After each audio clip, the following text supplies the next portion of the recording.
What is the fractional equivalent of the non-terminating decimal 0.321, 321, 321, and so on. So repeating 321, 321. Okay, so we will solve this using two methods.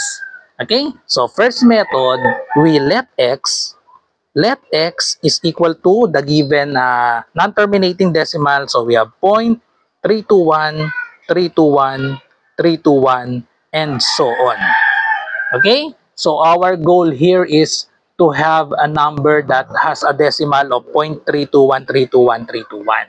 So we're going to multiply this both sides of this equation by 1,000 so that we can have another number that has 0.321, 321, 321 as its decimal. So multiply both of these by 1,000. So we have 1,000x that will be equal to, so just move the decimal point 1, 2, 3. So we have 321.321, 321, 321, and so on. Okay? And then next is we subtract.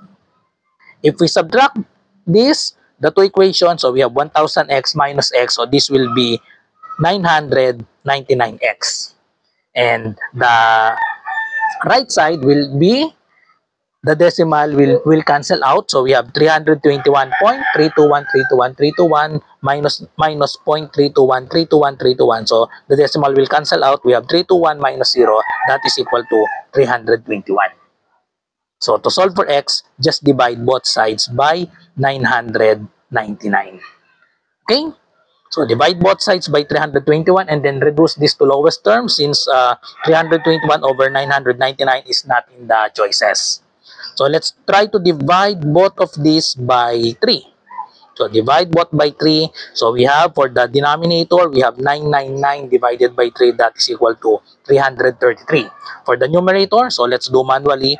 321 divided by 3. 3 divided by 3 is 1. 1 times 3 is 3. Subtract, so we have 0. Bring down 2. So we have 2 divided by 3 is 0. 0 times 3 is 0. And then subtract, we have 2. Bring down the 1. 21 divided by 3. That is equal to 7. 7 times 3 is 21. So therefore, the answer is 107 over 333, letter A. Okay, or shortcut in converting repeating non-terminating decimal to fraction. So we just copy the repeating number. So we have 0.321, 321, 321. Okay? So we put the 321 to the numerator, and then the denominator will contain all 9s in the denominator. So we have 3 numbers in the numerator. Therefore, for the numerator, we have 3 numbers. So for the denominator, we're going to have 3 9s. Okay? So 3 number in the numerator and then 3 9s in the denominator. So that is the shortcut. And then reduce this to lowest term, so we can divide both by 3.